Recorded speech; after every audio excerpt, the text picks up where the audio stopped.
Not too sure if it's an issue now, but I'm sure it will be an issue, definitely in a few years to come. I definitely think that overpopulation is an issue because it seems hard for the same planet to have so many people. For the food, for the land, can be a problem. But still, I don't think I'm very uncomfortable with all the solutions proposed to. We can't regulate population, like spreading disease or kill people, or So, and even find a way to feed everyone through genetically modified food or what. It's still ethically a bit dodgy sometimes.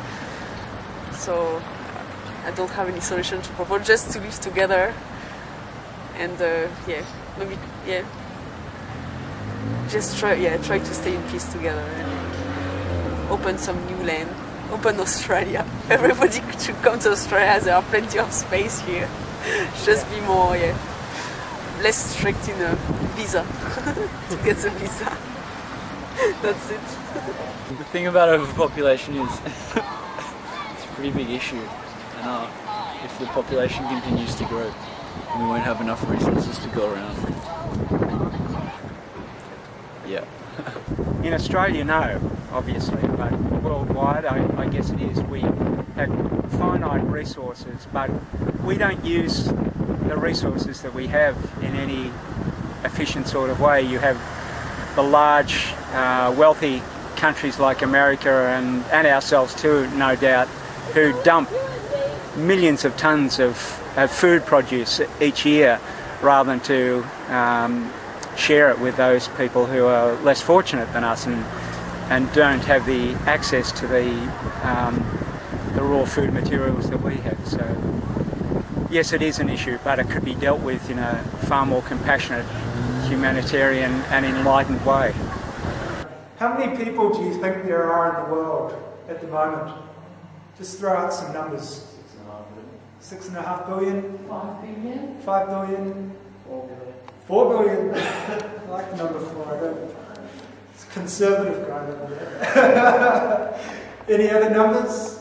7 billion. 7 billion? Yeah. 8. 8? Yeah. What do you think? 6, 7. 6, 7? What do you think, Lauren? I heard 7 billion. Yeah, 7's the lucky number. Is 8 the lucky number? Yeah, so for me, the environment has always been the foremost issue, simply because throughout history, human problems have always existed. There's always been political issues, strife, war, hunger, disease, all of those are human issues that can be solved over time. The human population is not necessarily going away, unless we decide to blow ourselves up.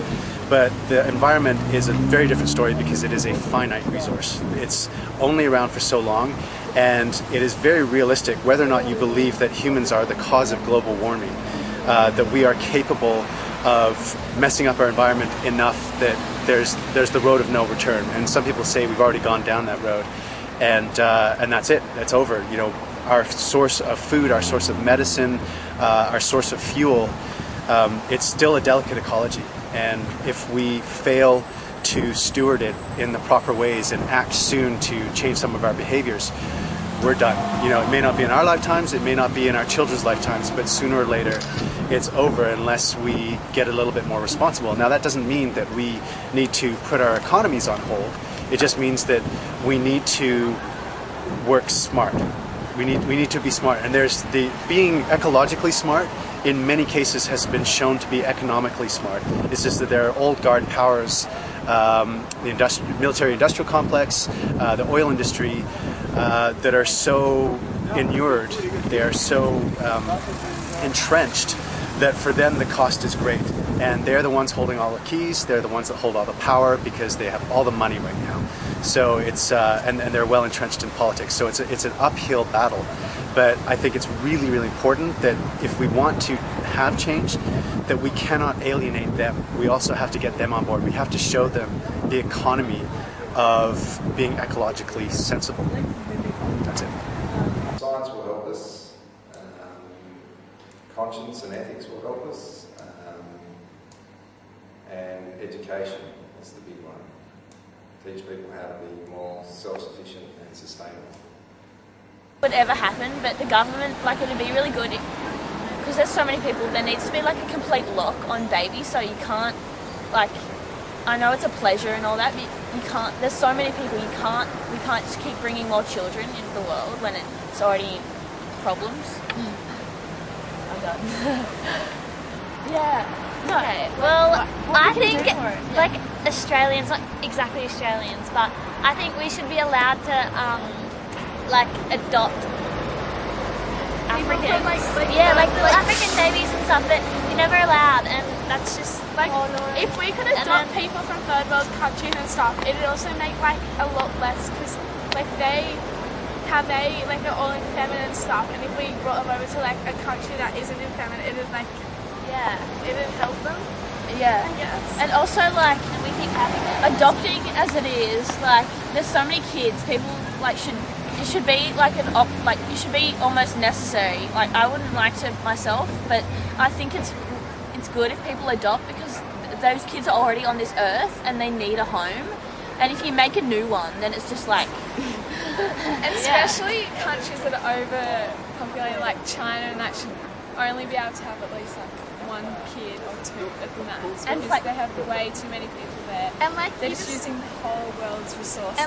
And like in India, you just see kids on the side of the street because like they've got too many kids. And their mums they die. just leave their kids to die on the street. Yeah. Why have a baby if you're just going to do that to it? Yeah, exactly. But then they don't have the education to know the stuff. So I think we're too concerned with instinctual factors. We should be more concerned with something which is a bit more intellectual rather than instinctual matters, you know. Like, we must go have baby, have one, have two, you know. That sort of thing, you know. Yeah, so the human race has to begin to measure a bit better when it comes to these sort of things. And that's all. I think we worry about too much about this issue. So far we're doing okay. And I should say we can't really start regulating what we're gonna do, like kill all the little girls at birth and keep the boys. I mean, it's like you can't really do anything. So I think there's plenty of space that are in the world very unexplored and we could live in. So if it becomes a problem, I guess we could all spread and live happily ever after, I guess. We create another planet. Go another planet. But it's horrible. Well, It's like working on it. spreading the human, kind everywhere. It's kind of. I'm sure that many people think that in terms of pollution by human. It's pretty horrible. I feel a bit bad. Like, law isn't going to do it, because when you tell people what to do, they're going to want to basically rebel. I think it has to be a conscious decision. People have to choose themselves. They have to realise the situation, and we have to change culture. Culturally educate people to accept that the world's not as we perceived it until now. Population in the world. In my opinion, there's not too many people in the world. You know, they're probably a few too many. But how do we kind of cut down? You can't stop population. You can't stop people Very true. populating and having sex. No, that's very true. So, is it down to the government and then like education about birth control, or is it more to do with? Could be. Yeah, I reckon if people are more educated. Just less people are dying as well because healthcare is better. I don't know. I want to stay on planet Earth. I don't want to live in Mars or on the moon or I don't know what. I think it's nicer here.